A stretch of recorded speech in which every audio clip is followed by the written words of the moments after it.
जात की राजनीति करने वाले लोग जात के पीछे उसके सुख कभी न कर सकते हैं। और हमें 15-20 हजार वोट चाहिए। अगर भूमिहार समाज अगर पूरा अपर कास्ट हमें वोट दे देते हैं तो हम 15 से 20 हजार वोट से हम जीतेंगे। तो यहाँ पे भाजपा लड़ाई में ही नहीं है।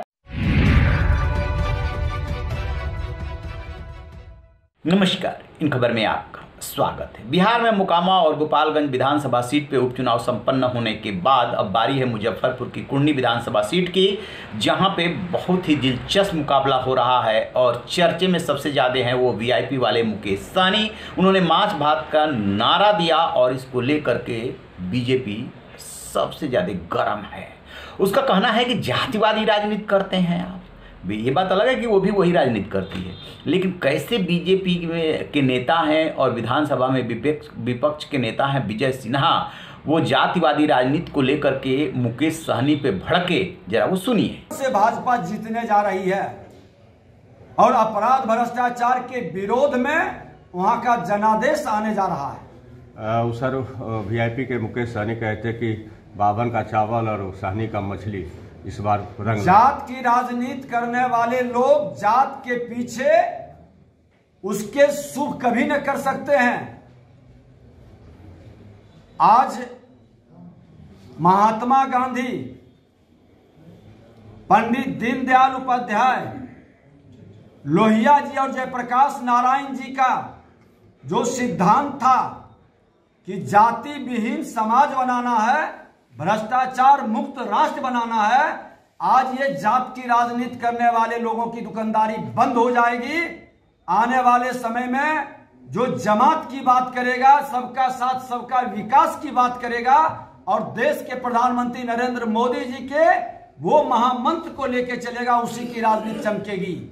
आप देख लीजिएगा, ये जो जात की राजनीति करने वाले पार्टी है, जातिवाद और परिवारवाद के बल पर जो अपनी सत्ता को हासिल करने वाले लोग हैं, इनकी जमानत नहीं बचेगी। सुन लिया आपने।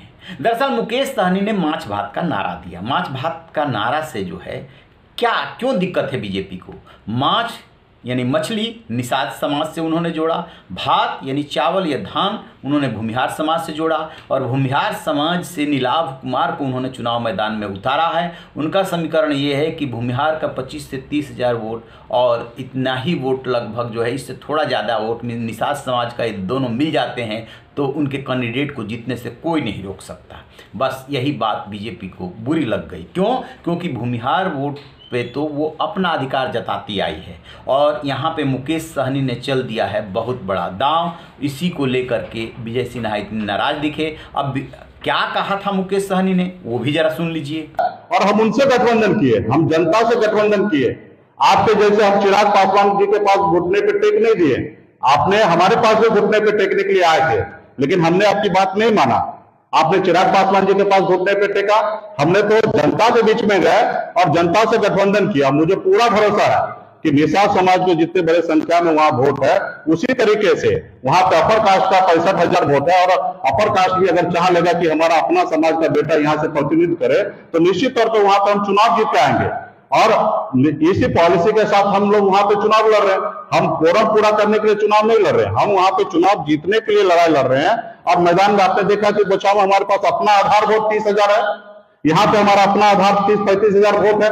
यहाँ पे जिसके पास 50-55 हजार वोट आएगा उनका चुनाव जीत होगा। और हमें 15-20 हजार वोट चाहिए। अगर भूमिहार समाज अगर पूरा अपर कास्ट हमें वोट दे देते हैं तो हम 15 से 20 हजार वोट से हम जीतेंगे। तो यहाँ पे भाजपा लड़ाई में ही नहीं है और हमने वहां पे प्रत्याशी बनाया है उनको। सुना आपने, मुकेश सहनी सीधे सीधे जातियों का नाम ले रहे हैं और वोट बता रहे हैं कि इतना इतना उनका वोट है और हर हाल में हम इसे हासिल कर लेंगे। इससे बीजेपी को दिक्कत हो रही है।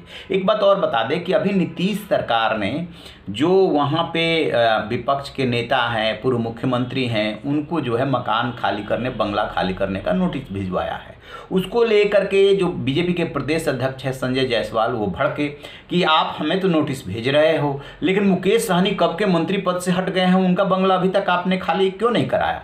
उसी बात को लेकर के मुकेश सहनी प्रेस कॉन्फ्रेंस में करने आए थे, और जिसमें कि उन्होंने संजय जायसवाल पे भी हमला बोला, बीजेपी पे भी हमला बोला कि आप जो है जो दूसरी जातियां हैं, जो दूसरी कैटेगरी में आती हैं, उनको हे दृष्टि से देखते हो और उनको खुश नहीं देखना चाहते, इसलिए आप ऐसी बातें कर रहे हैं, आपको ऐसी बात नहीं करनी चाहिए। यानी कि सीधे सीधे जो है वो निषाद समाज पे बात को लेकर के आए, और वो बात करते करते उन्होंने गिना दिया समीकरण जीत का कि कैसे निषाद और भूमिहार मिल करके इस सीट पे जीतेंगे और बीजेपी देखती रह जाएगी। ये भी साफ कर रहे हैं वो कि यहाँ पे हम वोट काटने के लिए चुनाव नहीं लड़ रहे हैं, चुनाव जीतने के लिए लड़ रहे हैं। बीजेपी को तो पता भी नहीं चलेगा।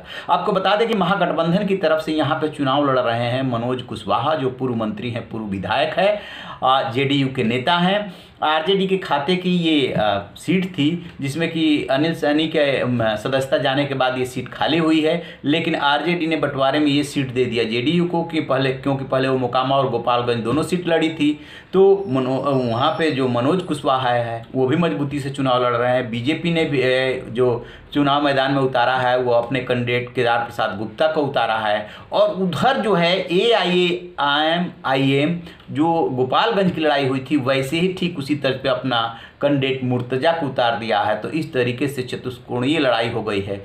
ये दोनों कितना वोट ले आ पाते हैं, सब कुछ इसी बात पे डिपेंड करेगा कि मुकेश सहनी और AIM कितना वोट ले आ रहे हैं और कैसे गठबंधन और बीजेपी को धक्का दे रहे हैं। इस पर हमारी नजर रहेगी।